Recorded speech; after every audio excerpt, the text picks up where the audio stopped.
CSMPB e DNA. O DNA, o Daniel, que morreu, infelizmente, aos 52 anos, com câncer fulminante, né? Mas era um criador assim, espetacular. E a SMPB é uma agência muito ativa, muito trabalhadora e tal.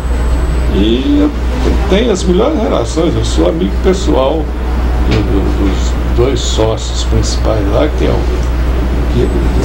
dos dois sócios que participavam da Sociedade de Três, que é o Ramon Cardoso e o Fernando Paz, Cristiano Paz, né?